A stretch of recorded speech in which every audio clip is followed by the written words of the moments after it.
Good morning. All right. So this week we're starting a whole new novel and new unit. Moving on from the Florida history, we are going to be reading dun, dun, dun, dun, Turtle in Paradise by Jennifer L. Holm. I'm actually really excited to read this book. I think you guys are going to like it. I think you're going to really enjoy the main character and things that happen in the story. But we're not going to actually start the book until tomorrow. Today, what I want to do is build up your background knowledge.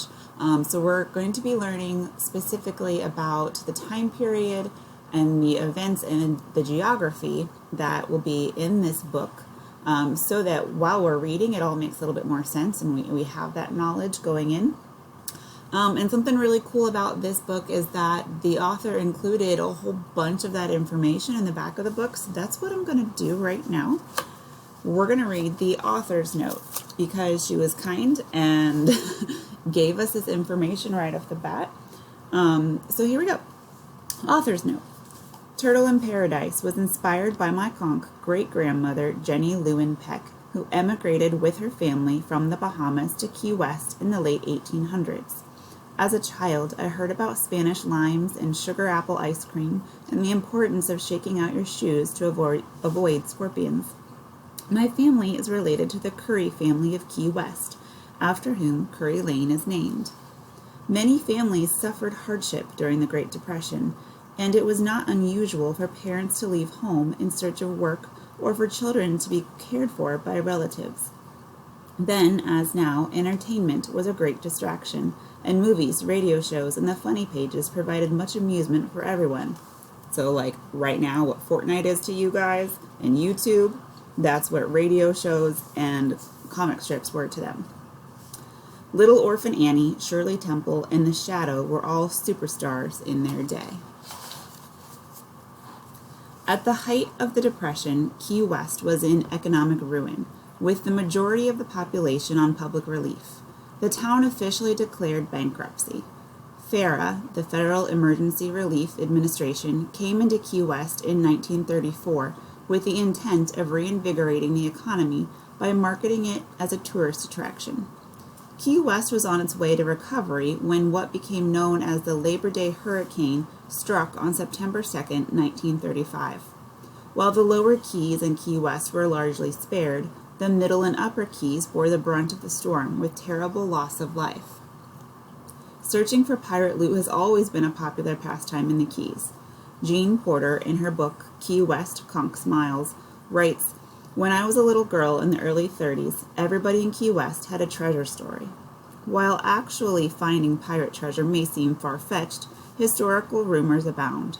In Charlotte Needhawk's account of living in the Florida Keys during this time, Charlotte's Story, she relates the tale circulating around Key West of a sponge fisherman who mysteriously disappeared with his family to South America after finding the treasure of a pirate named Black Caesar.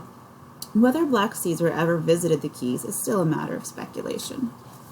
And right here it has a little comic strip from Little Orphan Annie on February 26, 1935. And this is Shirley Temple. She's a very famous child actress. And this is her popping through a 1935 calendar.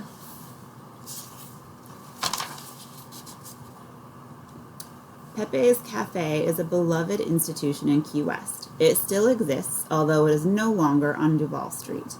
The sponging industry and turtle crawls are now remnants of the past, but they were once thriving industries. Nicknaming was a Key West tradition, and the nicknames came in all styles. The scorpion sting suffered by Aunt Minnie was inspired by an actual incident. So I'm going to stop there for 1 second. So this is a picture of Pepe's Cafe, Key West, Florida, circa 1938. And this right here, Key West children posing on the docks with 5 turtles and a pile of sponges in the background. All right, bringing it back down here. Likewise, some of the characters had their inspiration in actual people. The writer Ernest Hemingway was one of Key West's most famous residents. He was in Key West when the Labor Day hurricane struck, and he witnessed the aftermath firsthand and wrote about it. In true Key West fashion, he had a nickname among the locals, Papa. Kermit was inspired by my cousin, Kermit Lewin.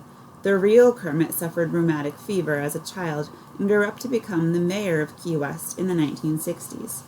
He famously tricked Jimmy the Ice Cream Man with the nickel in the bottom of the cup trick to get free ice cream, and he did TikTok people. And that's not TikTok like the app, guys. Killy the horse and Jimmy were actual local characters of Key West. Finally, the Diaper Gang's secret diaper rash formula is a family remedy I have used on my own baby's bumbies. It also works on mosquito bites.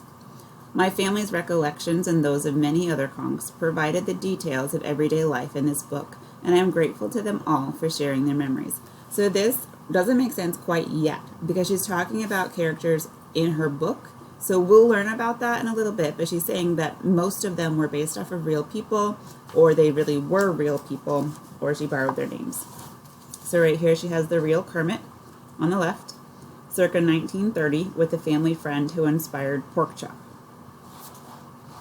It's kind of cool sometimes to get into writers' heads and find out why they named things or why they wrote certain things into their book. And this picture right here is a typical conch neighborhood in Key West, circa 1935.